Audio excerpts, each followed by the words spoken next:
4 दिन से चल रहा प्रवास का टॉपिक आज उनका लास्ट दिन है। आज मैं यदि समय रहा मेरे और आपके जीवन का प्रवास निश्चित तौर से मंजिल तक पहुंचा के ही रहे। उनके लिए क्या करना है, यदि समय बचा तो मैं 6 स्टेप की बात आज संपन्न करना चाहूँगा। सबसे पहली बात है आपकी जिंदगी में एक ठान लेना। आपका लक्ष्य है, वो लक्ष्य से दूर नेवर माने कभी भी नहीं। Number 1 never. लक्ष्य भ्रष्टता वो प्रवास का सबसे बड़ा अपराध है, लक्ष्य भ्रष्टता। मैं एक बात आपसे कहना चाहता हूँ, you can change the track but you can't leave the track. जिंदगी में एक सूत्र आंखों के सामने रखना, you can change the track but you can't leave the track. आपने देखा होगा कोई भी ट्रेन, चाहे बम्बई से निकलने वाली राजधानी एक्सप्रेस, आपने इंडिकेटर पे वो देखा होगा राजधानी एक्सप्रेस 6 घंटा लेट है, मगर राजधानी एक्सप्रेस गुम हो गई। यह समाचार तुमने कभी नहीं पढ़ा होगा। ट्रक गुम हो सकती है मगर ट्रेन कभी गुम नहीं हो सकती है। इनका सबसे बड़ा राज है, ट्रेन भले स्लो चले, भले रुक जाए, मगर वो ट्रैक पे रहती है। ट्रैक को छोड़ने की गलती ट्रेन कभी नहीं करती है और ट्रक बार बार रास्ता बदल भी देती है और ट्रैक चेंज कर सकती है। नेवर। 54 साल के दीक्षा पर्याय में कई बार गुरुदेव की कृपा से, गुरुदेव की आज्ञा से और मेरी समझ से भी मैंने ट्रैक बहुत कुछ साधना के बदले है। कभी स्वाध्याय नहीं जमा तो तप पे चल गया, तप नहीं जमा तो व्यावच पे गया, व्यावच पे नहीं गया तो स्वाध्याय में रहा। बहुत कुछ मैंने ट्रैक बदले है, मगर भगवान की कृपा से ट्रैक छोड़ने का पाप तो कभी नहीं किया। मैं पहली बात आपसे करना चाहता हूँ, आज का माहौल ट्रैक छोड़ने के लिए आपको प्रोत्साहित कर रहा है। चाहे सोशल मीडिया हो, चाहे पूरी दुनिया हो, वो आपको आकर्षित करती है, ट्रैक छोड़ो, ट्रैक छोड़ो, ट्रैक छोड़ो, जिनको क्रिकेट की भाषा में वाइड बॉल कहते हैं। डोनाल्ड ब्रैडमैन को किसी क्रिकेटर ने पूछा था कि मेरे जीवन के लिए कोई सबसे टॉप टिप दे सकते हो आप। डोनाल्ड ब्रैडमैन जैसा वर्ल्ड क्लास चैंपियन बैट्समैन और उनके पास जब क्रिकेटर आए, डोनाल्ड ब्रैडमैन ने इतना ही कहा था, चाहे कितना भी कैसा भी बॉल आ जाए आप खेल लेना, मगर वाइड बॉल को टच करने की गलती जीवन में कभी मत करना। डोनाल्ड ब्रैडमैन यदि ये कह सकता है वाइड बॉल को टच करने की जीवन में कभी गलती नहीं करना, तुम मानेंगे कि मैं 6 लगा दूंगा। वाइड बॉल फेंकने वाला आपको लुभाता है और लुभाने के बाद यदि तुम गए और तुम काम से निकल गए। रावण के पास मंदोदरी पत्नी थी, सीता रावण के लिए वाइड बॉल थी। ये रावण को पाने के लिए सीता नहीं गया होता तो ये तूफान 100% नहीं आता। दुर्योधन के लिए सब कुछ बराबर था, मगर वो पांडव को मिलने वाली राजधानी वो वाइड बॉल थी, वो लेने के लिए चला गया, हैरान हो गया। मैं बहुत ज़्यादा नहीं बताना चाहता हूँ, आज आपको खींचने वाले भयंकर कोटि के माहौल बन चुका है। मैं आपको एक छोटी सी बात बताऊं, मैंने पहले भी बता दी थी, फिर भी आज बताऊं। आपका कॉन्शियस जहां भी बाइट होता था वहां हर तरह कानून ने मान्यता दे दी है। ये सबसे बड़ा भयंकर है। पाप पाप रहता है, मगर पाप को जब मान्यता मिल जाती है फिर तो अंदर से डर ही निकल गया। कानून ने हर आपके जहां भी कॉन्शियस बाइट होता था ना, आपको कभी लगता था कि जिंदगी भर जिस माता पिता ने मुझे बड़ा किया उस माता पिता को मैं ओल्ड एज आश्रम में कैसे रख सकता हूँ। कानून ने छूट दी है, मजे से रहो। आपकी धर्मपत्नी के साथ समाज के बीच में तुमने कमिटमेंट किया था और आपको कॉन्शियस लगता है कि जिसको मैंने प्रॉमिस दिया था उनको आधे रास्ते में कैसे छोड़ दूँ। कानून ने दे दिया, नहीं जमता है डाइवोर्स दे दो। आपको लगता है घर में पत्नी होने के बाद भी किसी और लड़की के साथ मैं कैसे सो सकता हूँ। कानून ने दे दिया, लिव इन रिलेशन लगा दो, हम आपको मान्यता देते, तुम कहीं भी रिलेशन नहीं, जिम्मेदारी कुछ नहीं, जहाँ तक आपको ठीक लगे वहाँ तक साथ में रहना, उपभोग कर लेना। और गन्ने को पीने के बाद, गन्ने को खा लेने के बाद जैसे तुम गन्ने को फेंक देते हो, ऐसे व्यक्ति को, वो लड़की को अपने माँ बना दी, उनका बेटा क्या करेगा वो तुम्हारी जिम्मेदारी नहीं, तुम तो लिव इन रिलेशन रहते थे ना, छोड़ दो आधे रास्ते पे, उनका जो होगा सो होगा। माने डाइवोर्स को कानूनी मान्यता, ओल्ड एज आश्रम को कानूनी मान्यता, लिव इन रिलेशनशिप को कानूनी मान्यता। तुम्हारे खुद के प्रयास से तुम्हारी पत्नी प्रेग्नेंट हो गई, गलती शायद तुम्हारी थी, शादी के शुरुआत के समय में तुम बाप बनना नहीं चाहते थे, पत्नी माँ बनना नहीं चाहती थी, पेट में आया हुआ बेटा जिसने आपका मुंह देखा नहीं, आपके आमंत्रण से आया, आपका मुंह नहीं देखा, बस इतना ही अपराध, और गवर्नमेंट ने कानूनी मान्यता दे दी। अनवांटेड चाइल्ड लेने आपको, एक काम करो, मार डालो, गर्भपात कर डालो, हम आपकी फेवर में हैं। माने आपका बेटा जिसने मैं एक जो गर्भपात करना चाहते हैं उसको मैं सिर्फ इतना कहना चाहता हूँ, एक काम करो ना, बेटे को पेट में से मार देने के वजह, एक बार बेटे को जन्म हो जाए, 4 दिन हो जाए, फिर माँ को बोलो कि इनका गला घोंट दे, माँ मारने के लिए उतार हो जाएगी। 4 दिन के बेटे को जन्म देने के बाद गला घोंटने के लिए माँ तैयार नहीं, और बेटे को पेट से मार देना क्यों? बेटे का मुंह नहीं देखा इसलिए। ये तुमने कानूनी मान्यता दे दी गर्भपात को। माने आपको पीना है ना, लाइसेंस ले लो, मजे से पियो। अभी दारू यदि भयंकर है तो पीना नहीं पीना, लाइसेंस गैर लाइसेंस की बात कहाँ आती है? मगर एक ही टेबल पे 2 लोग बैठे, एक के पास पीने की परमिट है और दूसरे के पास पीने की परमिट नहीं है। परमिट माने दारू को कानूनी मान्यता। और अभी 2 साल के पहले मैं बड़नगर में चातुर्मास था, तब इस देश के सुप्रीम ने फैसला दे दिया, आपकी धर्मपत्नी शादी के बाद 10 लड़के के साथ सो के आ जाए, वो व्यभिचार नहीं रहेगा, कानूनी अपराध नहीं रहेगा, हम इनको मान्यता देते। माने आपकी पत्नी 10 लड़के के साथ शादी के बाद कहीं चली जाए तो यू कांट से ही नहीं नहीं नहीं, आप कुछ उनको बोल नहीं पाते हो। माने व्यभिचार को कानूनी मान्यता, डाइवोर्स को कानूनी मान्यता, एबॉर्शन को कानूनी मान्यता, पीने को कानूनी मान्यता, माँ बाप को दूर करने के लिए कानूनी मान्यता, आपको चोरी करनी है तो भी कानूनी, हर जगह कानूनी मान्यता। That means what? जहाँ भी आपका कॉन्शियस बाइट होता था वहाँ कानूनी मान्यता देकर के आपके कॉन्शियस को खत्म करने का पाप किया। હું એક વાત તમને કહી દઈશ, કાયદો ભલે હા પાડે પણ અંતઃકરણ ના પાડે એવા ક્ષેત્રમાં આગળ નહીં વધતા ક્યારેય। ફરીવાર કહી દઉં, કાયદો ભલે હા પાડે પણ તમારું અંતઃકરણ પોતાનું ના પાડે, બાઇટ થતું હોય, પ્લીઝ તમે કાયદાના નામે તમારા અંતઃકરણનું ખૂન કરવાનું પાપ જિંદગીમાં ક્યારેય નહીં કરતા। કાયદો ભલે હા પાડે, कानून हाँ बोलता है, मगर मेरा खुद का कॉन्शियस बोलता है कि ये गलत मैं कर रहा हूँ, नहीं गलत कर रहा हूँ। मेरे घर में मेरी पत्नी को मैंने विश्वास दिया था, जिंदगी भर तुझे छोड़ करके किसी के पास नहीं जाना हूँ, और कानून ने मान्यता दी है। आप मजे से जाओ वो लड़की के साथ, कानून आपकी फेवर में, तुम्हारा कॉन्शियस तुम्हारी फेवर में क्या? आपका खुद का कॉन्शियस बोलता है कि नहीं ये मुझे नहीं करना चाहिए। मैं मेरी बात करूं, मेरे गुरुदेव ने किसी बहन के साथ उनको आलोचना लेनी थी और किसी बहन के साथ मुझे अकेले बैठने की गुरुदेव ने यदि परमिशन दे भी दी, मैं गुरुदेव की परमिशन से बैठ सकता हूं, मगर मेरा कॉन्शियस कहता है कि बहन के सामने बैठ करके मेरा मन ठीक नहीं रहता है, मैं ना बोल दूंगा। गुरुदेव आपका मेरे पे भरोसा है, मेरे मन पर मेरा भरोसा नहीं है, मैं ये हिम्मत नहीं करना चाहता हूँ। मैं आपको इतना ही कहना चाहता हूँ, नेवर जिंदगी का। और सबसे बड़ी बात, वर्तमान कालना हिसाबे तमने एक खाली बात करी दूँ, તમારું જે પાપ પકડાઈ ગયા પછી તમારે શરમથી માથું ઝુકાવી દેવું પડે, આવું જિંદગીમાં કાંઈ નહીં કરતા। ખાલી એક જ સૂત્ર તમને આપી દઉં છું, તમારું જે પાપ પકડાયા પછી તમારે સમાજની વચ્ચે માથું શરમથી ઝુકાવી દેવું પડે, આવું એક પણ પાપ જિંદગીમાં ક્યારેય કરતા નહીં, નેવર।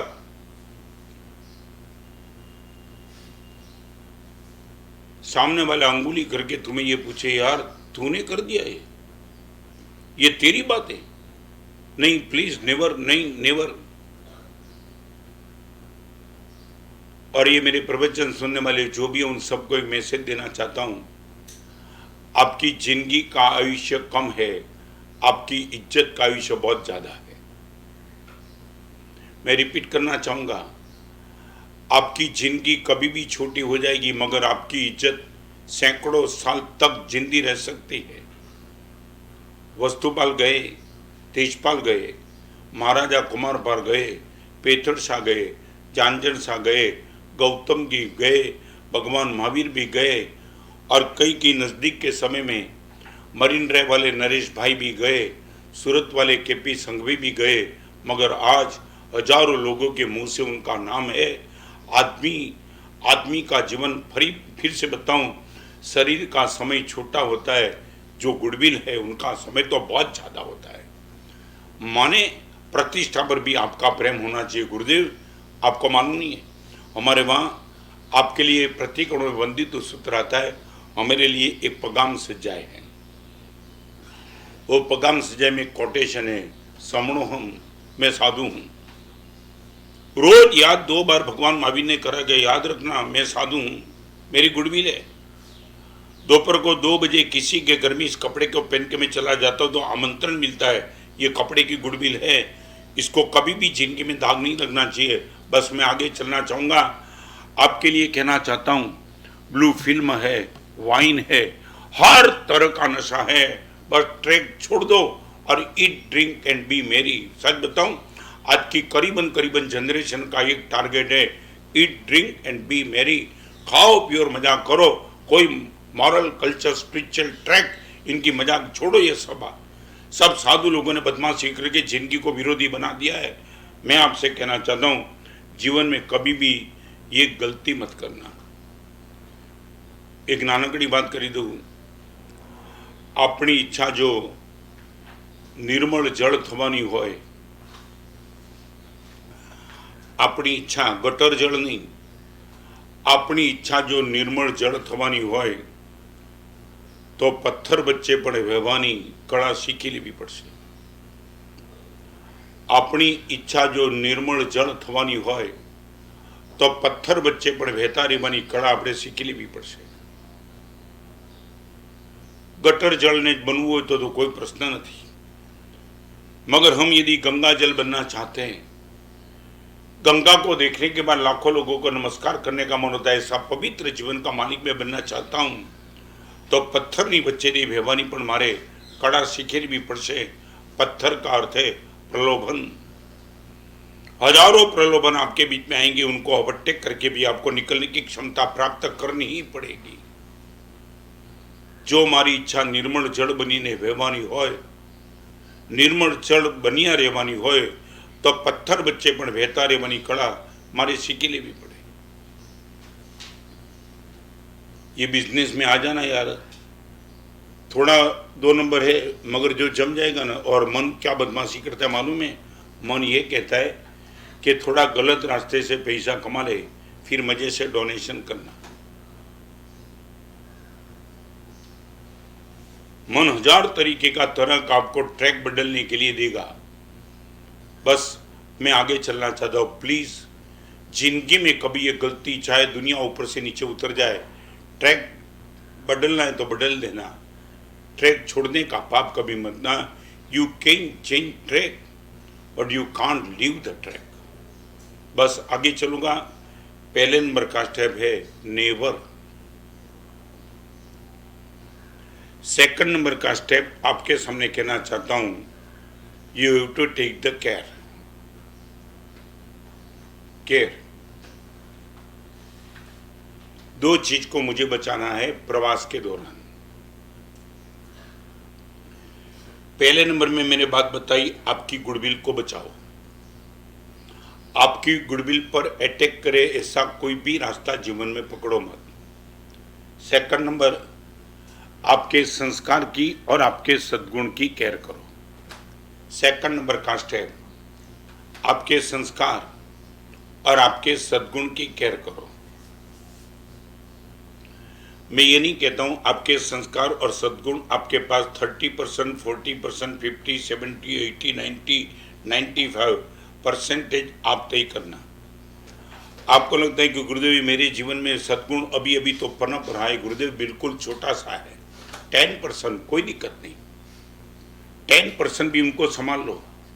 और यदि आपको लगता है गुरुदेव पिताजी की विरासत जो संस्कार की मुझे मिली थी ना, मेरे बेटे और बेटी वो संस्कार नहीं मानते गुरुदेव। परिवार में धीरे धीरे धीरे धीरे संस्कार जाते रहते, फिर भी आपको लगता है कि पिताजी की ओर से मिली हुई संस्कार की विरासत में 50% भी मेरे पास बचा है। बचा लो, 30% बचा है। Care, you have to take the care. और एक बात તમને કહી દઉં ફરીવાર, તમારા દીકરાને તમે શું કહો છો એ મહત્વનું નથી, એની હાજરીમાં તમે શું કરો છો બહુ મહત્વનું છે। ફરીવાર કહી દઉં, તમારા દીકરાને તમે શું કીધું હતું એ મહત્વની વાત નથી, એની હાજરીમાં તમે શું કર્યું એ બહુ મહત્વની વાત છે। તમારો દીકરો પોતાનું જીવન તમે ને શું કીધું છે એના આધારે નથી બનાવવાનો, એની હાજરીમાં તમે જે કર્યું છે એના આધારે બનાવવાનો છે। आपके बेटे को तुमने कितना भी अच्छा बोला होगा मगर तुमने बताया ही नहीं, कुछ बताया ही नहीं। आपके छोटे बेटे की उपस्थिति में मोबाइल से किसी से तुम झूठ बोलते हो ना, बेटे को मन में आता है पप्पा खुद झूठ बोलते, कोई दिक्कत नहीं, भले अननोन है, आपका कोई भी कारण होगा, मगर बेटे की उपस्थिति में तुमने मोबाइल से झूठ बोला और बेटे को बिल्कुल पता चल गया कि पप्पा 100% झूठ बोलते, और ये बेटे को तुम सच की बात बताएंगे। अकेले में बैठ करके टीवी पे गंदी सीरियल देखते हो और बेटे ने कोने से देख लिया, फिर आप इनको ब्लू फिल्म में देखने से रोकेंगे? एक गुरु होकर के मेरे शिष्यों को मैं गलत आलम्बन दूंगा, फिर कितना भी अच्छा बोलूंगा, शिष्य वही तो करेगा जो मैंने किया है।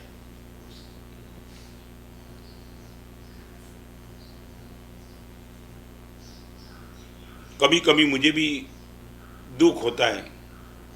सरदार वल्लभ भाई पटेल का स्टेच्यू पूरे हिंदुस्तान में सबसे ज़्यादा है, शायद पूरी दुनिया में। गुजरात में नरेंद्र मोदी ने लगाया, लाखों करोड़ों लोग उनको देखने के लिए आ रहे हैं और शायद आने वाले दिनों में आएंगे। मेरे मन में कभी कभी ये होता है कि वल्लभ भाई पटेल की बात तुमने लिखी तो 2-4 एग्जाम्पल तो वल्लभ भाई का लिख देना। वो जमाने में वल्लभ भाई पटेल को किसी पत्रकार ने पूछा था, आपकी इतनी बड़ी ताकत, एक परिवार के 2 डिफरेंस ऑफ ओपिनियन को समझाना मुश्किल है, वो जमाने में कितने राजाओं को तुमने संभाल के हिंदुस्तान अखंड कर दिया, ये स्ट्रेंथ आई कहां से?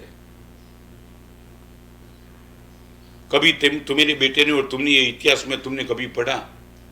और वल्लभ भाई पटेल ने पत्रकारों को इंटरव्यू में इतना ही कहा था, मेरे परिवार में मुझे जो संस्कार मिले वो संस्कार की ताकत थी, आज मैं इतना स्ट्रेंथ पे आ गया। क्या संस्कार थे? एक ही संस्कार थे। मैं जब घर में था तब मेरे भाई और भाभी को 14 साल शादी करते हुए देखा था मगर मेरे भाई और भाभी को दिन के उजाले में अकेले बात करते मैंने देखा नहीं था। ये मजाक मान रहे हो तुम? ये सरदार वल्लभ भाई पटेल ऑर्थोडॉक्स तो अक्ल गिरवे रखी थी उसको, वो क्या अब ब्रह्मचर्य में कमजोर था, उनको कोई प्रेम अपनी पत्नी पर नहीं होता था। वल्लभ भाई पटेल ने कहा कि मेरे बड़े भाई ने इतना बड़ा आदर्श घर में दे दिया पवित्रता का।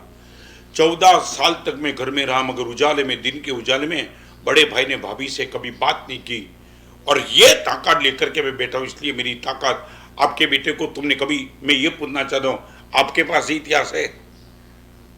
कभी तुमने वल्लभ भाई पटेल की ये बात सुनी? गांधी जी अफ्रीका में गए थे। आज के जितने बदमाश ऑथर है, लबाड़ लफंगे लुच्चे, पूरे हिंदुस्तान के कल्चर को खत्म करने के लिए तैयार हो चुके, 1000 तरीके के रेफरेंस वो देते। वो बोलते कि भारत में वात्सायन हो गया, जितने काम शास्त्र लिखा उनको बोलो भारत में पतंजलि हो गया, भारत में नारद हो गया, नारद ने भक्ति सूत्र लिखा, पतंजलि ने योग शास्त्र लिखा। कोई याद नहीं है तुमने? पतंजलि का श्रेष्ठतम सूत्र ब्रह्मचर्य प्रतिष्ठा वीर्य लाभ, ब्रह्मचर्य की प्रतिष्ठा में ताकत का लाभ, ये तुमने कभी कोट किया? एक नंबर के बदमाश पत्रकारों को मैं पूछना चाहता हूं, व्यभिचार की बात तुम पुरानी लेके आते हो, तुमने कभी ये कोट किया कि पतंजलि ने योग सूत्र में लिखा है ब्रह्मचर्य प्रतिष्ठा वीर्य लाभ? मजाक कर रहे हो तुम?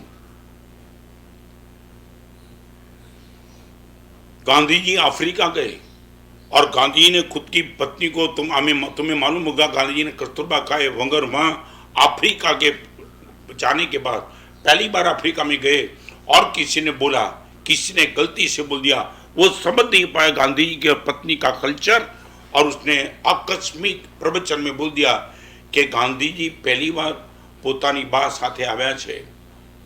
कस्तूरबा खुद की पत्नी को गांधी जी कस्तूरबा कहते थे, और किसी ने लेक्चर में बोल दिया गांधी जी पहली बार પોતાની બા સાથે આવ્યા છે। खबर है इतिहास तुमने? जीवन भर के लिए गांधी जी ने पत्नी के साथ मां का व्यवहार करने का तय कर दिया। आज से नेवर। हजारों लोगों के बीच में मेरी पत्नी को किसी ने मां बता दिया, अभी उसके साथ पत्नी का व्यवहार कर है गांधी जी की ये बात किसी के पास? चलो तुम्हें स्थूलीभद्र स्वामी का पता नहीं है, गांधी जी का पता है, वल्लभ भाई पटेल का पता है, विवेकानंद का पता है। आपके घर में तुमने फोटो क्या रखा है? आपके घर में कैलेंडर क्या आता है? आपके घर में साहित्य क्या आता है? You take the care of culture. भगवान की परम कृपा वो कल्चर तुमने नहीं पैदा किया, तो मेरे पिताजी से मिला था। आज मुझे भुवन भानु समाज और गच्छाधिपति की ओर से जो कल्चर मिला है ना, मैं पागल हूं, माथे पे लेकर के नाचता हूं, और उन महापुरुष को विनती करता हूं कि मुझे कल्चर को बचाने की क्षमता देना। और तो मैं क्या क्रिएट करूं? आपने जो दिया है मैं बताऊं, पिताजी की विरासत को संभालना, पिताजी के संस्कार की विरासत को नहीं संभालना। संपत्ति की विरासत लेने के लिए तुम तैयार हो, संस्कार की विरासत लेने की बाबत में तुम्हारी मानसिकता क्या है?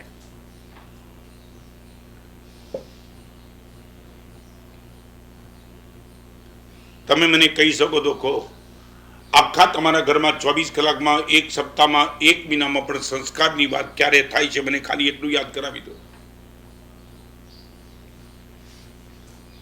एक महीने में एक बार भी तुम्हारा पूरा परिवार राउंड टेबल कॉन्फ्रेंस बैठता है और आपके परिवार के बीच में बात होती है, दादा ने हमें ये संस्कार दिए थे, पिताजी ने हमें ये संस्कार दिए थे, नानी ने ये संस्कार दिए थे, और दादी ने ये संस्कार दिए थे।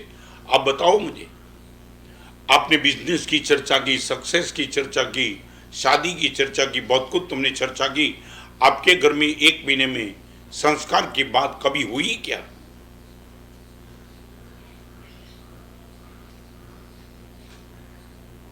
Second number, you take the care. प्रवास के दौरान आपके संस्कार, और जो एक बात समझ लो, पहले नंबर में गुडविल की बात बताई, सेकंड नंबर कल्चर।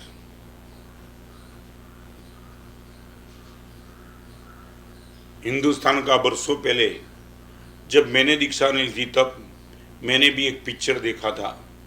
मैं पिक्चर की प्रशंसा नहीं करता हूं, मगर पिक्चर में जो गीत था ना, उनके जो वर्ड्स थे ना, होठों पे सच्चाई रहती है, जहां दिल में सफाई रहती है, हम उस देश के वासी हैं जिस देश में गंगा बहती है। ये दो कोटेशन, होठों पे सच्चाई रहती है, जहां दिल में सफाई रहती है। करीबन बिफोर 60 इयर्स मैंने देखा हुआ पिक्चर, और आज जो पिक्चर आ रहे हैं, कभी आप इनके साथ टैली करो तब पता चलेगा कि कितना फॉल। आपके बेडरूम में आपकी खुद की धर्मपत्नी के साथ तुम जो शब्द प्रयोग नहीं करते, वो सब शब्द प्रयोग वेब सीरीज में खुले आम आ रहा है। आपकी धर्मपत्नी के साथ आपके बेडरूम का दरवाजा बंद करके भी तुम जो भाषा प्रयोग नहीं करते हो, वो भाषा प्रयोग, मेहमान जो हमारा होता है वो जान से प्यारा होता है। एक कल्चर ये, और ये वेब सीरीज का कल्चर। वेदना साथे तमने कहूं, एक समय હતો ઘરમાં બનતું હતું, એ પિક્ચરમાં આવતું હતું। આજે પિક્ચરમાં બને છે, ઘરમાં શરૂ થઈ ગયું છે। यू टर्न मार दिया है। मेहमान जो हमारा होता है वो जान से प्यारा होता है।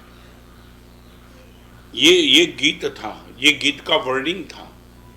मेहमान जो हमारा होता है वो जान से प्यारा होता है। मैं आपको पूछना चाहता हूं, आपकी पीड़ा की बात बताऊं,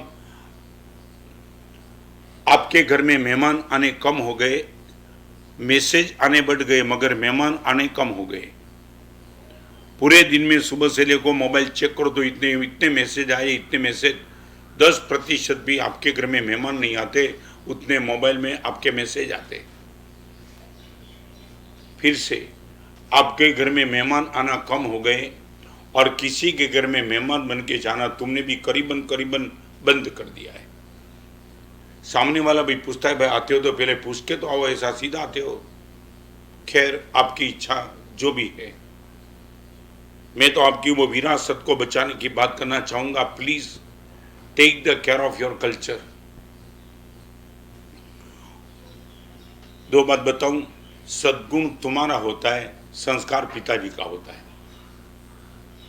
सद्गुण जो भी तुमने प्राप्त किया, उदारता, नम्रता, सरलता, पवित्रता, वो तुम्हारे होंगे, मगर संस्कार की विरासत पिताजी से मिली हुई होगी। माने दो फर्क, दोनों को बचाना है। आपके खुद के सद्गुण को बचाओ और आपके परिवार को जो विरासत में संस्कार मिले वो संस्कार को भी बचाओ। कभी तो बोलो संस्कार को बचाने की बात परिवार में, कभी तो बोलो कि मेरे पिताजी के ये संस्कार थे। आगे चलना चाहूंगा।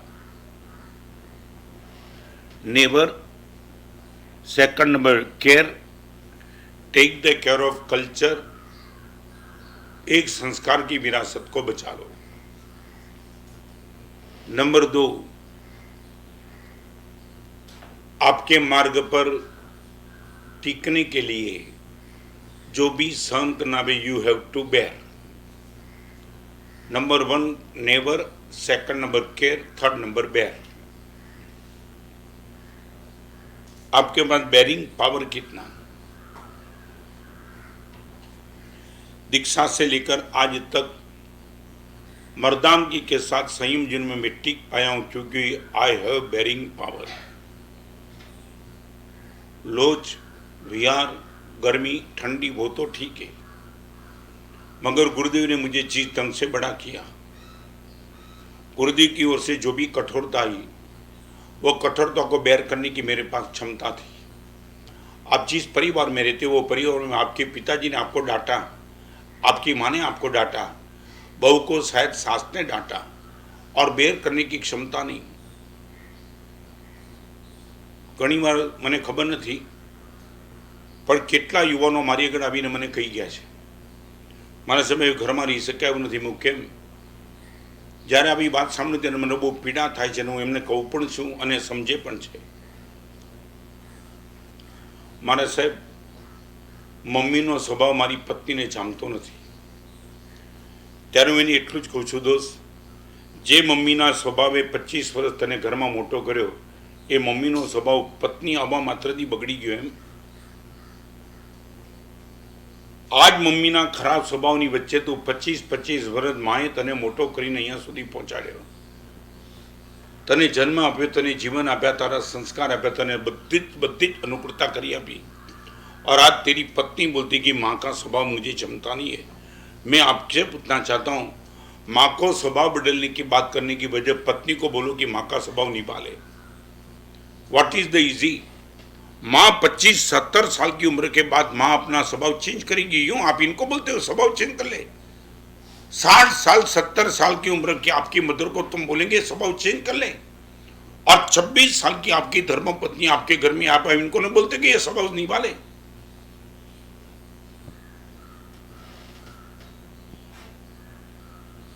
कदम कदम पे तुम यही नेचर, बस you are not to bear at all.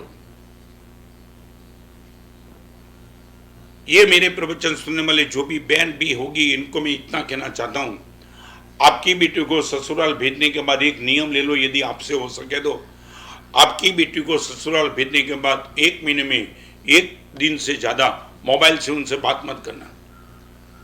कई माँ ने अपनी बेटी के साथ शादी करने के बाद मोबाइल से 1 दिन में 3, 4, 5 बात करने के बाद उनके साथ शादी के जीवन को डिस्टर्ब कर दिया है। माँ पूछेगी तो क्या पूछेगी, घर में कोई दिक्कत तो नहीं है? तो दिक्कत तो रहेगी ना, दिक्कत तो रहेगी, घर में नहीं रहेगी तो कहाँ रहेगी? और बेटी बोलेगी सास ने मुझे डांटा, ये कहा, ये नहीं, आजा अपने घर पे, इसलिए मैंने तुझे थोड़ा भेजा है। अरे सास ने बहू को डांटा है, उसमें कितना फर्क पड़ गया। एक बार मां नक्की कर दे कि मेरी बेटी को तुमने शादी करके भेजा है, बस इतना बोला, बेटी जिस घर में जाते ही उस घर में मेरे संस्कार को संभाल लेना, यू हैव टू बेयर। मैं आपको बताना चाहता हूं, गुरुदेव ने मुझे डंडा से मारा है, मगर मेरे परिवार वाले कोई भी, मेरे चाचा, मेरे भाई कभी भी मुझे मिलने के लिए आए, मैंने कभी कहा नहीं कि गुरुदेव मुझे मार रहे हैं, नेवर। ये तो कभी प्रवचन में बोलता हूं तो मेरे भाई एक बार मुझे मिलने के लिए, गुरुदेव आपको गुरुदेव ने मारा था। मैं बोला इस कुटुंब में मैं था, मैंने पूरा फैमिली चेंज कर दिया था। आपके परिवार में रहना होता तो बात अलग थी, ये मेरा फैमिली था। और मेरे जीवन को बनाने के लिए गुरुदेव मुझे कुछ भी कर सकते हैं, मुझे क्या बताना था, आपको क्या जरूरत था। आपकी बेटी क्या देवी बन के आई है? शादी करने के बाद जिस घर में तुम्हें भेजा उस घर में उसको बोलना कि you have to be adjust at all. लड़की अभी से सहन नहीं कर पाती, लड़की सब। और बताऊं आज का ट्रैक बताऊं, मुझे दुख होता है, मैं कोई आपकी शादी के फेवर में अनफेवर की बात नहीं करना चाहता हूं, मगर एवरेज जनरेशन को विशाल कुटुंब चाहिए नहीं, बस एक दो ही चाहिए, बाकी कोई नहीं चाहिए। 100% माँ बाप नहीं चाहिए। और तुमने स्लोगन बना के बेटे हम दो हमारे दो, तुमने कभी पूछा हम दो माने मैं और मेरी पत्नी, हमारे दो माने मेरे बेटे, तो मेरे माँ बाप कहाँ जाएंगे, स्मशान में? ये स्लोगन को इंप्लीमेंट करने के पहले तुमने कभी किसको पूछा मेरे माँ बाप काम क्या करेंगे?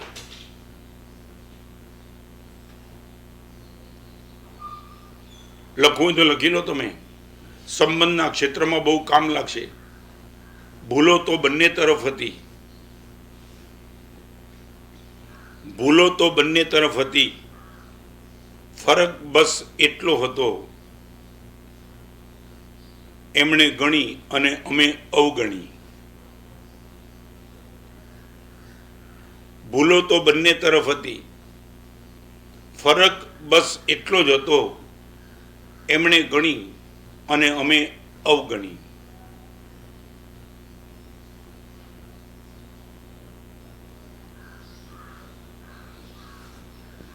गलती तो मेरा शिष्य भी करता है, गलती मैंने भी की थी।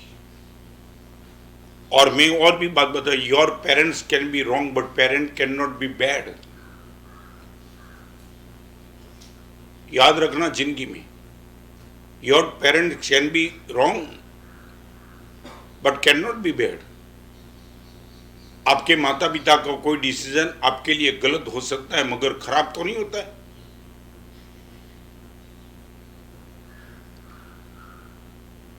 मैं आपको एक पूछूं, बात निकली है तो, मैदान ईडन गार्डन का हो या मेलबोर्न का हो, मैच देखने के लिए 80,000 का क्राउड आया हो, और आपकी परिभाषा में बताऊंगी विराट कोहली बैटिंग करता हो, और हरीफ खिलाड़ी ने अपील कर दी और अंपायर ने अंगुली खड़ी कर दी, 100% इज नॉट आउट। कोहली को भी पता है, स्टेडियम में बैठे हुए 80,000 लोगों को लगता है कि कोहली नॉट आउट है। हरीफ टीम के खिलाड़ी को भी पता होता था कि ये आउट नहीं है, फिर भी अपील हो गई और अंपायर ने अंगुली खड़ी कर दी। मैं आपसे पूछना चाहता हूं, कोहली स्टेडियम में बैठे हुए दर्शकों का मानेंगे, कैप्टन का मानेंगे, खिलाड़ी का मानेंगे कि अंपायर का मानेंगे? बस अंगुली खड़ी हो गई, स्पॉटमैन स्पिरिट ये कहता है बस निकल जाना चाहिए। It was the wrong decision but not bad decision. तो आपके पिताजी ने आपके जीवन के लिए कोई निर्णय किया हो, मैं भी पॉसिबल, उनकी मर्यादा थी, समझ की मर्यादा थी, इसलिए मैं भी पॉसिबल, उनका कोई डिसीजन आपके लिए गलत था, खराब तो नहीं था, आपके प्रति दुश्मनी तो नहीं थी, आपके प्रति द्वेष तो नहीं था, आपकी करियर को बिगाड़ने का तो ख्याल नहीं था, और आपने पिताजी पर ब्लेम लगा दिया, हमेशा तुम मेरे लिए गलती करते हो, तू बोलता है। जन्म देने के बाद पिताजी को तूने गटर में भेज दिया होता तो पता चलता था, तुम्हें मालूम नहीं? महाराजा सैनिक ने खुद ने अपने बेटे को भेज दिया था, कौन? चेलना ने भेज दिया था, चेलना ने अपनी मां ने बेटे को कचरे में डाल गई थी, वो सैनिक उठा के लेके आया, और वो बेटा की जिसने अंत समय पे सैनिक की हत्या करने की गलती कर दी, करीबन।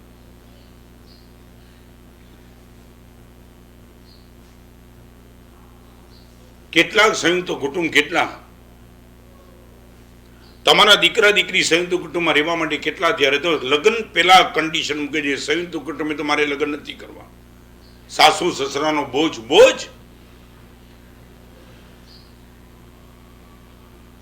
हमने तो दीक्षा ली उसी दिन से 30 40 50 साधु के बीच में ही हम रहे। 2 साधु होते तो मैं मजा ही नहीं आती, क्या करना 2 साधु के बीच में, 15 20 30 40 50 हो तो ही तो मजा आती है।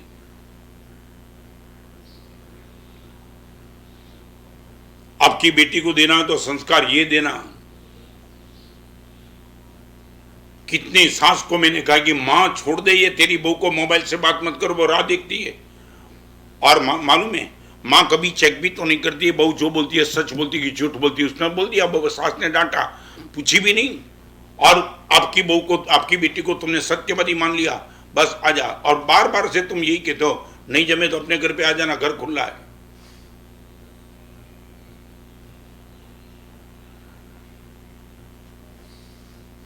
आपकी इच्छा। फिर भी मैं आपको ये कहूंगा, जिसके पास पेन नहीं है, मैं आपको एक छोटा सा कोटेशन बताऊं, जिसके पास विल पावरफुल नहीं होता है, जिनके पास विल पावर नहीं है, रिपीट करो, जिसके पास विल पावर नहीं है उसके पास पावरफुल विल कभी नहीं होता है। जिसके पास विल पावर नहीं है उसके पास कभी भी पावरफुल विल नहीं होता है।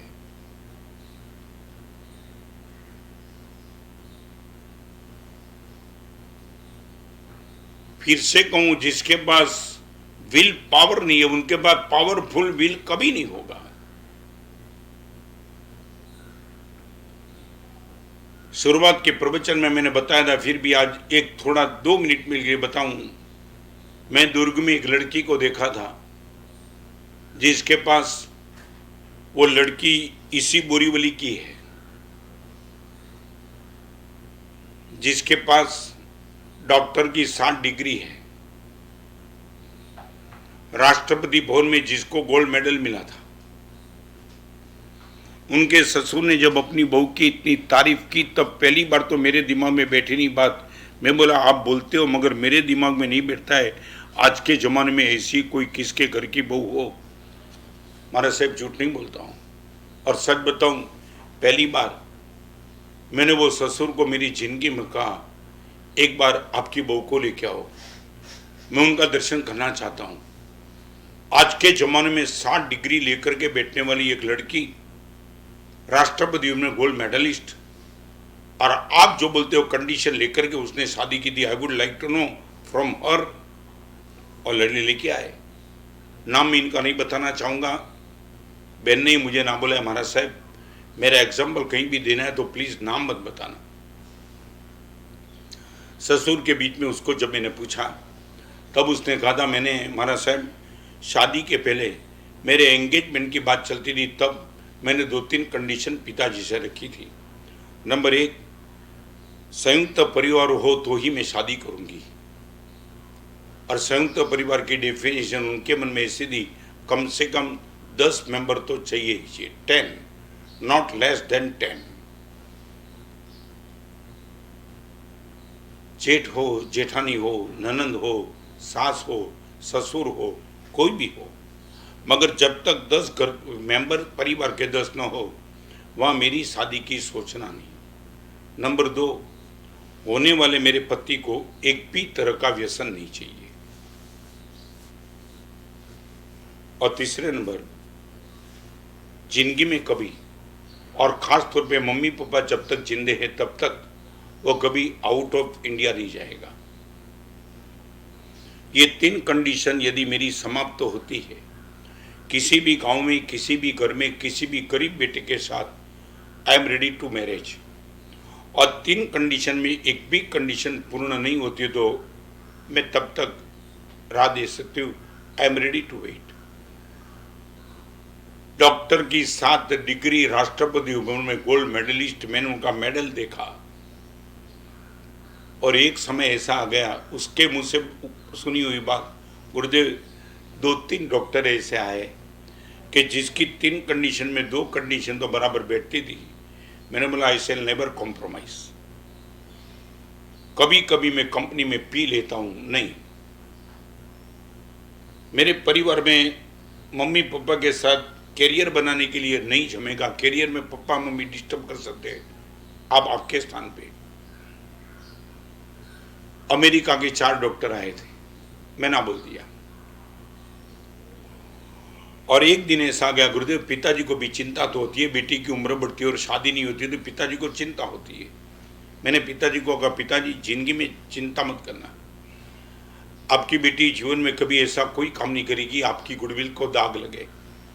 और पिताजी अच्छे कार्य के लिए कभी तो कसौटी होगी ना, आप चिंता मत करो, कोई ना कोई ऐसा मेरे जैसा भी होगा जो ऐसे परिवार को ढूंढता होगा, ऐसी लड़की को ढूंढता होगा। और गुरुदेव आखिर ये दुर्ग में मेरा एंगेजमेंट हुआ। मेरा पति है गुरुदेव, वो भी तो डॉक्टर है। 11-12 लोगों के परिवार के साथ रहती हूँ गुरुदेव। I am interested in cooking. 60 degree doctor के होने के बावजूद गुरुदेव पूरे परिवार को भोजन कराने का मुझे एक नशा है। मेरी बनी हुई रोटी मेरे पिताजी, मेरी माँ, मेरा पति, मेरा बेटा, मेरी ननन, उनके पेट में मेरी बनी हुई रोटी जाए। गुरुदेव आई एम प्राउड। है आपके घर में ये बेटी ऐसी? 60 डिग्री कॉलेज की लेकर के डॉक्टर बन के राष्ट्रपति भवन में जाकर के वो बोलती है I am interested in cooking गुरुदेव। और एक टाइम गुरुदेव, ये मेरे पिताजी है ना, मेरे पिताजी ने मुझे कहा था कि इतनी डिग्री लेकर के तू बैठी है, तू यदि चाहती है तो यहाँ डिस्पेंसरी खोल दूँ, हॉस्पिटल खोल दूँ। पिताजी कुछ नहीं, वो सब करना था तो बम्बई मेरे पास था, अपॉर्चुनिटी भी बहुत थी, मगर फिर भी पिताजी आप मेरे पास जो भी शिक्षा है, अनुभव है, यदि उनका लाभ उठाना चाहते हो, मैं आपको इतना कह सकती हूँ, रोज शाम को 6 बजे के बाद किसी भी हॉस्पिटल में जाकर के फ्री सेवा दे सकती हूँ। 1 रुपया ना आपको चाहिए ना मुझे चाहिए। और मेरी डॉक्टरी में जितनी भी जानकारी है उनका लाभ गुरुदेव मैं नहीं जाना चाहती थी, मगर पिताजी की परम उदारता, उसके हिसाब से 3 घंटा हॉस्पिटल में जाकर के फ्री सेवा देकर के आ जाती हूँ। गुरुदेव I am really too much happy. और जिस दिन में मिला उस दिन की मैं बताऊँ गुरुदेव, मेरा जो पति डॉक्टर है, मैंने बोला उनको भी लेके आओ ना, मैं उनको भी तो देखूं यार कि जिसने तेरी हर कंडीशन को कबूल कर दी गुरुदेव, वो अभी बम्बई गए आगे का पढ़ने के लिए। अभी देखो क्या हुआ। मैं बोला आगे के पढ़ने के लिए कितने टाइम? गुरुदेव 6 महीने के लिए। मैं बोला तू नहीं गई? गुरुदेव मैंने तो डॉक्टर को बोल दिया, मैंने पहले ही कंडीशन रखी थी, मम्मी पापा जहाँ नहीं होंगे वहाँ मैं नहीं आऊँगी, आपको 6 महीना पढ़ना है, आगे जा रहा है, आप मजे से जाओ, पेइंग गेस्ट की तरह रहते हैं, चौके बना में रसोई आती है और मैं मम्मी पापा के साथ हूँ। मेरा पति भले 6 महीने बम्बई गया, मैं माँ बाप के साथ रहने की ठान के बैठे हूँ। 1 नंबर का स्टेप नेवर, 2nd नंबर का स्टेप केयर, 3rd नंबर का स्टेप बेयर, 4 नंबर का स्टेप डेयर, डेयरिंग।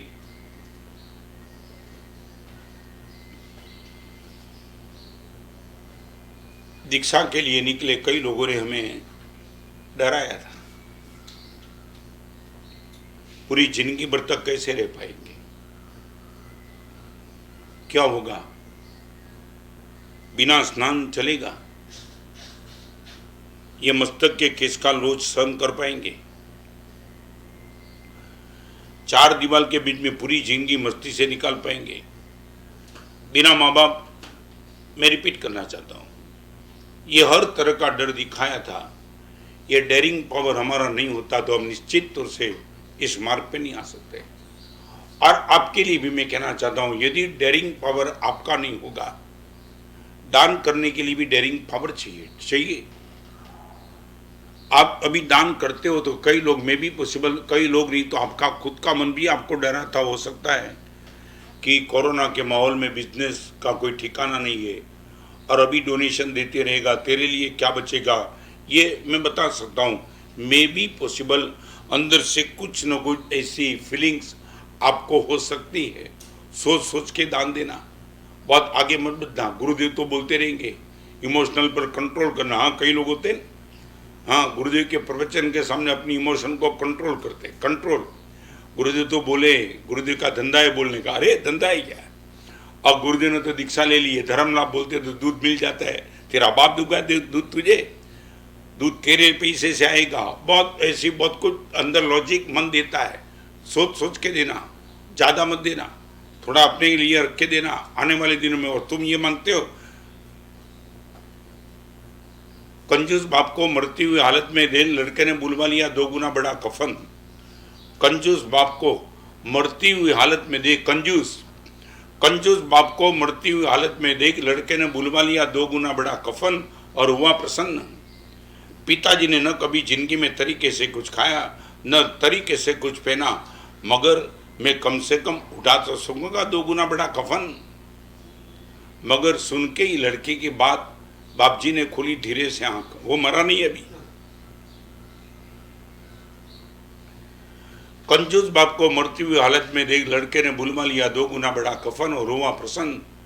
पिताजी ने जिंदगी में न तरीके से कुछ खाया, न तरीके से कुछ पहना, मगर मैं कम से कम उठा तो सकूंगा 2 गुना बड़ा कफन। मगर सुन के ही लड़की बात बाप जी ने खोली धीरे से आंख और बोले कि बेटा, ठीक नहीं है तेरी मर्जी, क्यों करता फिजूल खर्ची। ठीक नहीं है तेरी मर्जी, क्यों करता फिजूल खर्ची। इस कफन के आधे से मेरी लाश ढकना, आधा कपड़ा ऐसा ही रख देना। कपड़ा आखिर कपड़ा है, बेकार नहीं जाएगा, तू जब मरेगा तेरे काम आ जाएगा। कफन અમારે તો એક સરસ ગુજરાતીમાં કોટેશન છે, કૃપણ માણસનું ધન એ ડટાય ત્યારે જ બહાર નીકળે,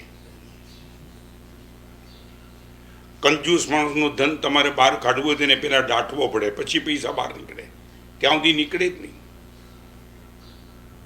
पूरी जिंदगी बढ़ते हुए लेकर बैठा है, बस मैं आगे चलना चाहूंगा। You have to dare. दान, शील, तप, भाव, सामयिक प्रतिक्रमण, परमात्मा की पूजा, किसी भी अच्छे कार्य में तुम्हें आना है 100% you have to dare. Daring के बिना ना आप दान कर पाएंगे। एक उपवास का प्रचार करने के लिए भी डेयरिंग तो चाहिए, चारित्र के लिए भी डेयरिंग चाहिए। कोई चीज और बताऊं, हर सुख के लिए तुम्हें डेयरिंग चाहिए, गलत के लिए डेयरिंग नहीं होगी तो चलेगी। होटल में जाना है, कोई डेयरिंग की जरूरत नहीं है, मगर अम्बेल करना है, डेयरिंग चाहिए। शादी करने में कोई डेयरिंग नहीं, 1 महीने में 5 तिथि ब्रह्मचर्य का पालन करने के लिए डेयरिंग चाहिए। 1 करोड़ की इनकम करना कोई डेयरिंग नहीं है। जाना पड़ेगा स्विट्जरलैंड, हांगकांग, जाऊंगा, हर जगह जाऊंगा, कोई डेयरिंग नहीं है। मगर दान करने की बात आती है, मन 1000 तरीके के लॉजिक खड़े कर देंगे।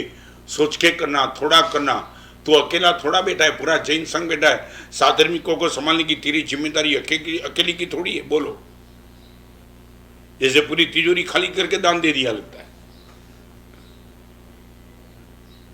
Number 1 never, second number care, third number bare, 4 number dare, 5वां नंबर शेयर। इतने दिन से मेरी आपसे शेयरिंग की बात चलती है।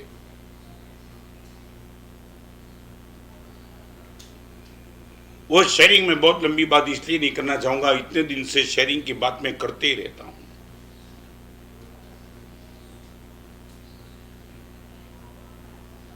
कभी न कभी एक छोटा सा प्रश्न आपको पूछना चाहूंगा।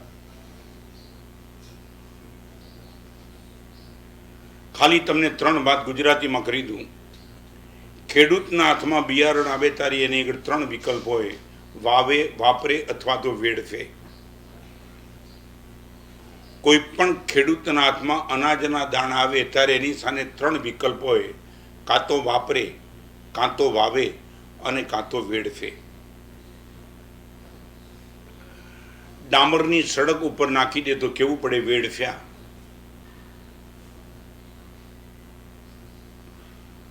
પોતાના પેટ માટે રોટલી વગેરે બનાવે તો કેવું પડે કે વાપર્યા। અને કાળી માટીમાં જ્યારે નાખે ત્યારે કેવું પડે કે વાવ્યા। કોઈ પણ ખેડૂતને તમે પૂછો તારી એવરેજ કેટલી, વેડફे કેટલું, वापरे કેટલું અને વાવે કેટલું। मैं आपके लिए बात इतना बताना चाहूँगा, जीवन में जो भी पाप की जो भी सामग्री की जरूरत नहीं थी वो सामग्री सब कुछ लेके आए। आप इतना तय कर पाएंगे, आपके पास यदि एक मोबाइल है आप दूसरा मोबाइल नहीं लेंगे। मैं ये तो नहीं कहता हूँ जीवन भर के लिए मोबाइल का त्याग कर दो, वो तुम्हारी ताकत न हो, समझ सकता हूँ, मगर यदि आपके घर में एक मोबाइल है प्लीज दूसरा मोबाइल नहीं। कितना मोबाइल? आपके घर में एक टीवी है, 2-3 टीवी नहीं। आपके घर में एक फ्रीज है, हर रूम में फ्रीज नहीं। आप खुद अपने आप को चेक कर लो। ये आ બધા જ પૈસા તમને કહી દઉં વેડફ્યા છે। કોઈ આઉટપુટ આમાં કાંઈ નથી, માત્ર તમારું સ્ટેટસ અને તમારા મનને બહેલાવવા માટે તમે રાખ્યું છે। 3-4 મોબાઈલ, 3-4 ટીવી, कितनी जोड़ कपड़े, कुछ ठिकाना नहीं, बस चलाते रहो, रखते रहो, पूरा कबाड़ भरते चलो, कोई उपयोग नहीं। गहना लॉकर में रखो, एक गहने की जोड़ है, दूसरी लाओ, तीसरी लाओ, पैसा बढ़ गया है, और बढ़े हुए पैसे को करना क्या है, बस बढ़ाते चलो। मैं आपको, आप जो करना चाहे वो, आपके परिवार के लिए मैं बात नहीं करना चाहता हूँ, कम से कम आप खुद के लिए कंट्रोल नहीं कर सकते हो। खुद के लिए एक मोबाइल से ज्यादा दूसरा मोबाइल नहीं, एक घड़ी से ज्यादा दूसरी घड़ी नहीं, अनब सनम है आपके पास। एक गंभीर वचन, सरस वचन तमारे लखो तो लखी दो, भगवान છીએ એના કરતા અમે ઓછા દુખી છીએ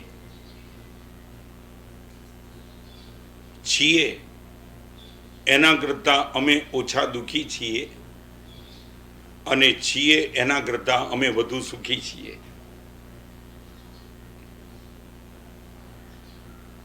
છીએ એના કરતા અમે ઓછા દુખી છીએ અને છીએ એના કરતા ભગવાન અમે વધુ સુખી છીએ, કારણ કે અમારી પાસે સ્વભાવના મેનેજમેન્ટની કળા છે। કારણ કે અમારી પાસે સ્વભાવના મેનેજમેન્ટની કળા છે। છીએ એના કરતા અમે ઓછા દુઃખી છીએ અને છીએ એના કરતા અમે વધુ સુખી છીએ, કારણ કે અમારી આગળ સ્વભાવના મેનેજમેન્ટની કળા છે।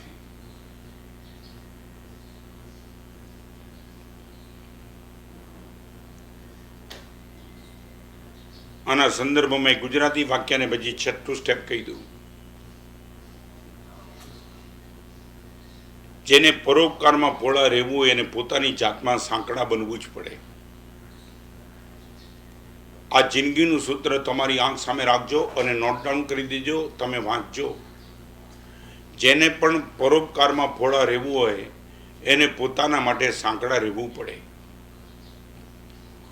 પોતાની જાતમાં પોળો થઈને ફરે એ પરોપકારમાં કાંઈ માટે સાંકળો જ રહે।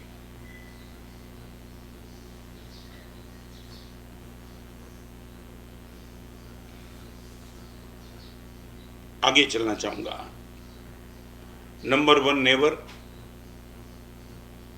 नंबर 2 केयर, नंबर 3 बेर, नंबर 4 डेर, नंबर 5 शेयर,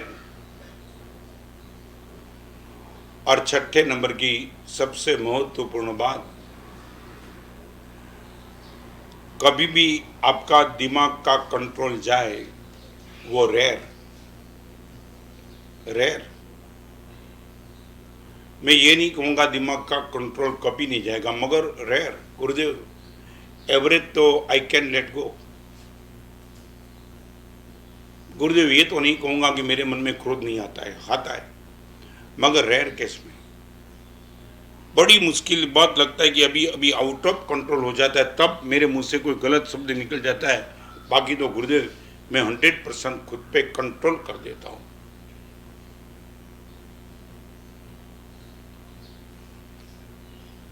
और एक बात आपसे मैं कहना चाहता हूं, ये प्रवास के सब्जेक्ट को लेकर के लास्ट बहुत गंभीर बात आपसे कहना चाहता हूं। जिसको खुश करने में बहुत दिक्कत होती है और जिसके चेहरे पे मुस्कान लाने में बहुत दिक्कत होती है, उनसे दोस्ती कभी मत करना। मेरी ओर से आपको राय है, जिसको खुश करने के लिए बहुत मुश्किल आपको होती है, खुश होता ही नहीं। जिसको खुश करने के लिए बहुत बड़ी दिक्कत होती है और जिसके चेहरे पे मुस्कान लाने में आपको बहुत दिक्कत लगती है, उनकी दोस्ती तुम कभी मत करना, उनसे दूर रहना। चाहे आप उसको कुछ भी बोलो, वो खुश होगा ही नहीं, चेहरे पे मुस्कान होगी नहीं, वो नेगेटिव नेगेटिव नेगेटिव बात करके आपके जीवन को तबाह कर देगा। आप बोलो मैंने यहाँ 5 लाख रुपया दान दिया, क्यों, क्या जरूरत थी? तूने कभी ऑडिट देखा, हिसाब किताब देखा? हर जगह बेवकूफ बन रहा है, मांगने वाला मिला और तूने दे दिया। नहीं, प्लीज दोस्ती छोड़ देना उन लोगों के साथ। कदम कदम पे अच्छे कार्य के लिए तो मेरे सामने वो कमेंट करेगा, कोई गलत कार्य के लिए तो मेरे सामने कमेंट नहीं करेगा। आज मंदिर में मैंने 1 घंटा निकाल दिया, क्या काम है मंदिर में? भगवान क्या करने वाला है? तुम बोलो मोबाइल में मैंने 2 घंटा निकाल दिया, कोई आपको चैलेंज करने वाला नहीं है। आज गुरुदेव के पास गया था, क्या जरूरत थी? साधु के पास जरूर क्या थी? गुरुदेव ने मुझे उपदेश दिया पैसा देने का, वही तो काम करते। गया और साधु के पास, साधु ने पैसा मांग लिया, क्या क्या कमेंट करते। प्लीज, क्रोध तो मेरे में भी कभी आ जाता है। और वंदिता सूत्र की गाथा आपको बताऊं, वैरम मज्जन कहने शब्द लिखा है, कोहम मज्जन कहने शब्द नहीं है। मैं कभी क्रोध नहीं करूंगा, वो पचकान नहीं है गुरुदेव, कभी वैर नहीं रखूंगा। पानी को फ्रीज में रखते तब बर्फ बन जाता है, क्रोध को मन में रखते हो तो वैर में कन्वर्ट हो जाता है। पानी को बर्फ बनाने के लिए फ्रीज में रखना पड़ता है, क्रोध को वैर में कन्वर्ट करने के लिए मन में स्टोरेज करना पड़ता है। प्लीज नहीं। आप बोलो गुरुदेव, किसी लड़की को देख कर के हाथ में विकार पैदा हो जाते हैं, रेयर। टीवी में गंदी सीरियल देखने का गुरुदेव कभी मन बन भी जाता है, मगर रेयर। बाजार में गलत रास्ते से पैसे मिल जाते हैं ना, तो गुरुदेव कभी कभी मन होता है 2 नंबर का बिजनेस कर लूं, रेयर। आप सच बोलो, बस सीधी बात बताऊं, हर गलत चीज के आगे रेयर शब्द लिखा दो, तुम बहुत बच जाएंगे। जीवन भर के लिए इनका त्याग तो मैं नहीं कहना चाहता हूं, पॉसिबल भी नहीं है शायद, मगर रेयर की कैटेगरी में आ गया तो भी तो तुम बहुत बच गए। रेयर को निगलेक्ट करना आसान है आपके लिए। 6 दिन से प्रवास के टॉपिक को लेकर के अलग अलग एंगल से बात मैंने रखी। आपका प्रवास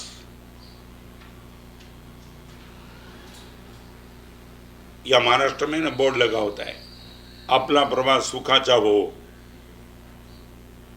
आपका प्रवास सुखरूप हो जाए। हाँ, बोर्ड होता है। अनंत तीर्थंकर भगवान ने मेरे और आपके प्रवास के लिए इतना कहा है, तेरा प्रवास सुखरूप नहीं आनंद रूप बन जाएगा, मगर कहीं कंट्रोल करना। मैंने कल साधु को बोला था, एक लड़का बाइक में जा रहा था, पुलिस ने पकड़ा और 3 सवारी लेके जा रहा था, 3, और पुलिस ने पकड़ा, पेनल्टी भरनी पड़ेगी। उसने बोला क्यों? जैसे पकड़ा 3 सवारी, वो अपने मित्र को पूछता है चौथा कहाँ गया?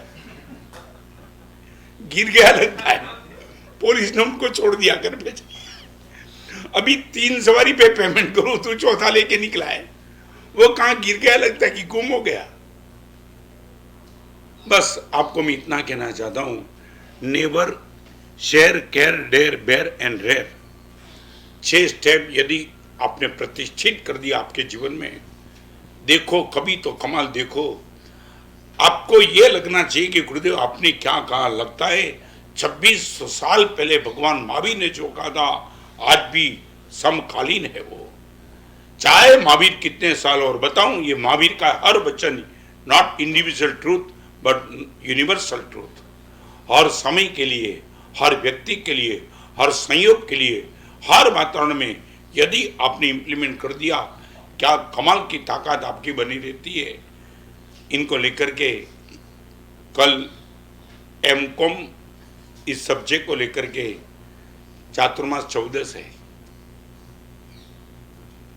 5 महीने का इस चातुर्मास कोरोना के माहौल के हिसाब से करीबन धर्म प्रवृत्ति बढ़ी, कोई कम हुई ऐसा नहीं कहना चाहता हूँ, मगर हर उपासना में जो प्रवचन का माहौल होता था वो कहीं न कहीं थोड़ा ब्रेक रहा।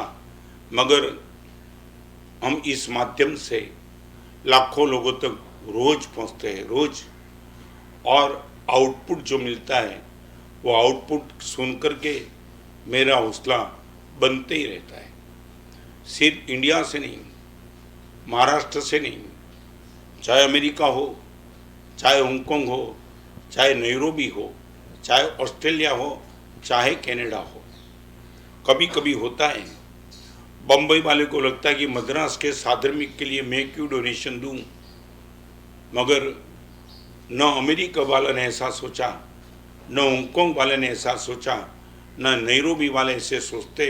रोज प्रतिदिन अलग अलग एरिया से जो चैरिटी आ रही है, मैं फिर से कहूँ, एक भी साधर्मिक को मैंने बोल दिया है कि ना बोलने की हिम्मत अपने को रखनी ही नहीं। नेवर साधर्मिक कोई भी आया आपका एड्रेस दे करके, अनंत पुण्य होगा तो किसी ने आपका एड्रेस दिया होगा और आपके एड्रेस पे चले आए होंगे।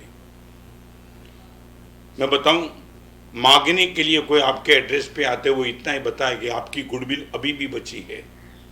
जिस दिन आपकी गुडविल खत्म हो जाएगी उस दिन आपके पास मांगने वाला नेवर कभी आएगा नहीं। आप चाहेंगे तो बाजू वाला बोल देगा यार इनके घर पे मत जाना, गाली सुनने को मिलेगा। आपकी गुडविल यदि खत्म हो गई, आपके घर का दरवाजा कोई नहीं खटखटाएगा। यदि अननोन आदमी आपका दरवाजा खटखटाता है, दैट मीन्स अभी भी आपकी गुडविल बची है, उनको उम्मीद है 100% ये देगा ही देगा। अमेरिका का एक लड़का जब मुझे बता दिया तो मैं हैरान था। 4 दिन के पहले 1.5 लाख दिए, 2 दिन के पहले और 1.5 लाख और 1.5 लाख, बस वही बोलता है देते ही रहूँगा जब तक मेरी क्षमता ताकत। मैं धन्यवाद देता हूँ वो लड़के को कि दूर बैठे बैठे हिंदुस्तान के वो साधर्मिकों के आंसू पोंछने के लिए आपके मन में ये भाव, मिरेकल मानिए, लगता है कि देश चाहे भी कैसा हो, मगर भगवान महावीर का धर्म क्या प्रतिष्ठित हुआ होगा, क्या साधर्मिक भक्ति का आकर्षण हुआ होगा, तब